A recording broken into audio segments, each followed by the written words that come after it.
Alors, c'est Monsieur Géga qui est là pour nous parler de ce projet. Vous êtes venu seul, mais vous venez nous parler de ce projet conduit avec un groupe de Tours.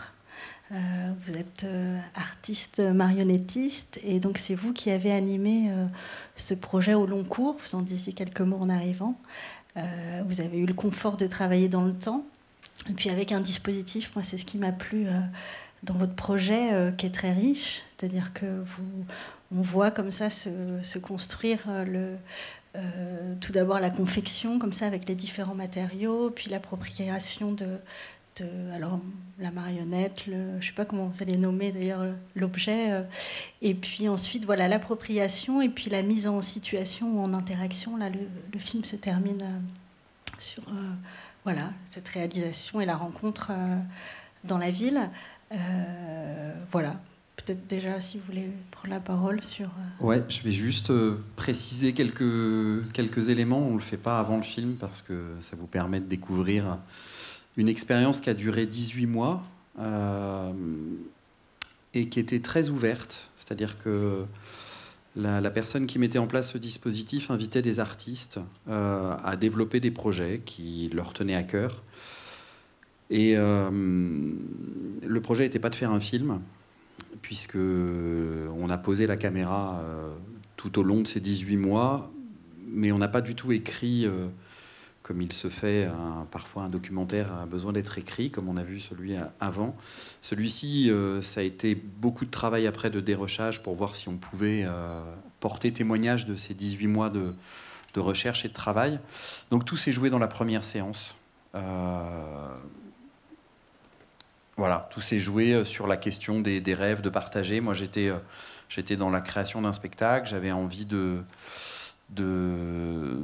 re-questionner la marionnette où je l'avais un peu laissée, c'est-à-dire comme accessoire de théâtre, et vraiment pouvoir réinterroger qu'est-ce qui fait qu'on utilise des marionnettes et qu'est-ce qui fait que c'est un médium exceptionnel pour entrer en communication avec le public, peu importe qui manipule. Et voilà, c'était toutes ces questions-là que moi j'avais envie d'aborder dans ce projet. Donc je l'ai vraiment abordé comme un projet artistique que je peux mener voilà, régulièrement. Donc c'est assez empirique, il y a des choses qui ont fonctionné, d'autres qui ne fonctionnent pas. Donc là, on vous a tout montré, évidemment, dans le film. On a fait des recherches sur le visage, voilà, de faire des tirages des visages, parce que je voulais à un moment donné qu'il y ait peut-être un dialogue entre des visages imprimés des manipulateurs et des visages fantasmés des manipulateurs. Donc, c'est eux-mêmes qui ont sculpté les visages que vous avez vus des personnages, qui les représentaient. Voilà, et qui possédaient, comme vous l'avez compris, un secret à partager en silence avec les personnes qui s'arrêtaient dans l'espace public pour passer un moment avec eux. Voilà, moi je trouvais aussi que c'était une façon d'interroger la place de l'autre dans la cité, puisque beaucoup des personnes étaient mes voisins, mais on s'était jamais rencontrés. Voilà, parce que les vies sont parfois tellement bien réglées que voilà, ils sortaient pas forcément plus que ça, ils allaient pas forcément à la rencontre des autres, c'est pas forcément évident non plus. Et en tout cas, avec le médium de la marionnette, ça le devenait. Et il y avait surtout une surprise, en tout cas de la part des spectateurs, des autres, de voir à un moment donné qui était derrière la marionnette et qui manipulait ces marionnettes. Donc il y a eu des moments où le spectateur se pose des questions alors qu'il ne s'en pose pas quand il voit la marionnette tout de suite avec un visage assez fort, puissant, des traits saillants. Et puis ensuite, voilà, il se questionne dans un deuxième temps. C'est intéressant ce que vous disiez. Qu'est-ce qui ne s'est pas passé comme prévu, justement, entre vos intentions de départ? Notamment, vous parliez aussi du film. C'est vrai que qu'est-ce qui fait qu'un film apparaît? Et il y a un moment, une séquence où votre collègue introduit la caméra comme un objet qui peut appartenir aussi aux personnes du groupe. Est-ce que c'est des choses que vous avez conservées? Ça, on l'a introduit tout de suite parce qu'on s'est dit... c'était aussi un démarrage de projet avec Johan, avec qui maintenant je fais d'autres films.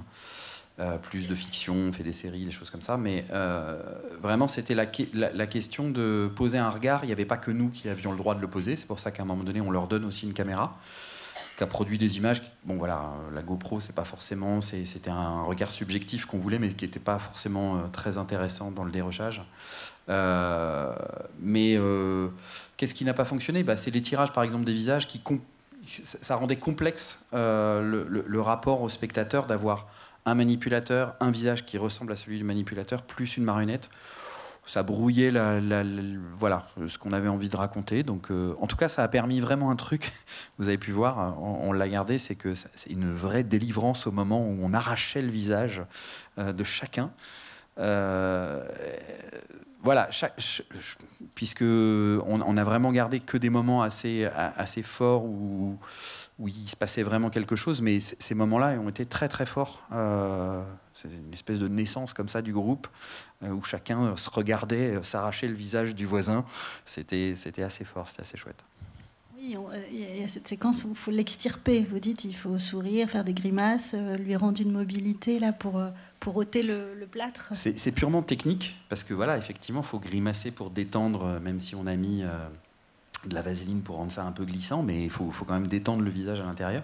C'est purement technique, mais au final, ça crée quelque chose. Enfin, moi, quand j'ai revu les images, je me dis, ben oui, c'est là aussi, à ce moment-là, où il y a eu une confiance très forte entre nous qui posions, qu'enfermions quelqu'un. Voilà, c'est poser un masque, ça enferme quand même. Et puis ensuite, voilà, la confiance qui a tenu 1 an et demi sur ce projet.